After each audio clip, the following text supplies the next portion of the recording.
Hola, vamos a ver cómo configuramos a estación Stones R1 Plus para poder facer un levantamento topográfico. En primeiro lugar, poñeríamos a estación sobre a base que vamos a usar de referencia para facer a nosa medición. Comprobaríamos que este ben estacionada. Para eso, coa tecla SFT e aquí ABS nos saería o nivel digital, que é o máis preciso de todos. Comprobaríamos que está dentro do punto negro do círculo interior e comprobaríamos aquí en F4 que a plomada láser, aí estaría a máxima intensidade, que estamos sobre o punto. Estamos sobre o punto, estamos nivelados e o primeiro que faríamos sería escoller un traballo. Sabedes que para seleccionar a opción que está resaltada en negrita lle damos aquí o botón Enter. Botón Enter e aquí elixiríamos. Podemos facer o listado dos traballos que temos guardados, seleccionar o que queramos, vale? E incluso podemos sacar os puntos de algún outro archivo, vale? Que tamén subiríamos, baixaríamos. Neste caso vamos a usar o mesmo archivo. Ok, xa temos preparado o noso ficheiro de traballo. Volvemos a sair e agora entraríamos na medición. A estación está sobre o punto, está nivelada, co cal o primeiro que temos que facer é darlle as coordenadas. Entramos en menú, entramos na opción 1, volvemos a entrar na opción 1, orientación a estación, e o primeiro que nos piden son as coordenadas da estación. As podemos meter aquí a man, se as coñecemos, por exemplo, 4, 6, 6, 9, 905 punto. Si nos equivocamos, podemos ir para atrás e poñer 2, 1, 3 e poñer ben os datos.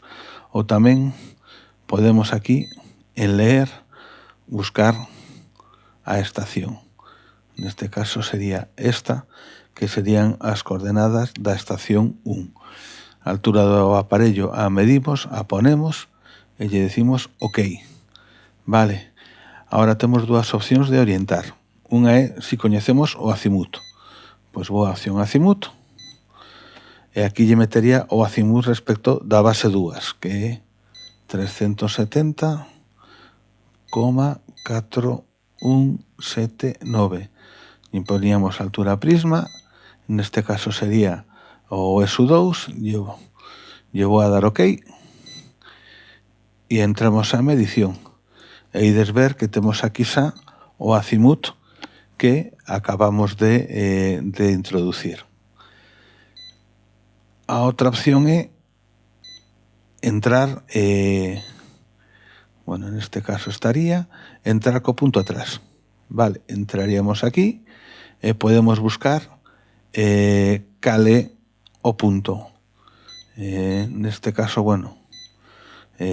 colleríamos o punto ESU2, non está aquí guardado, entón o meteríamos aquí a man. Meteríamos E2,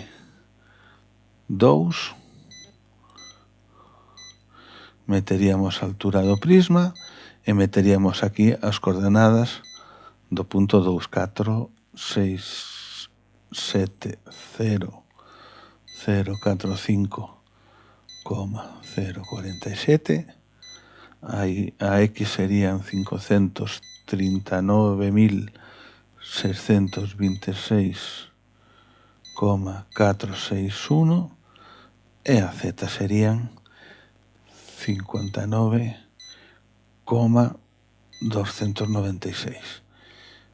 O punto sería o ESU2,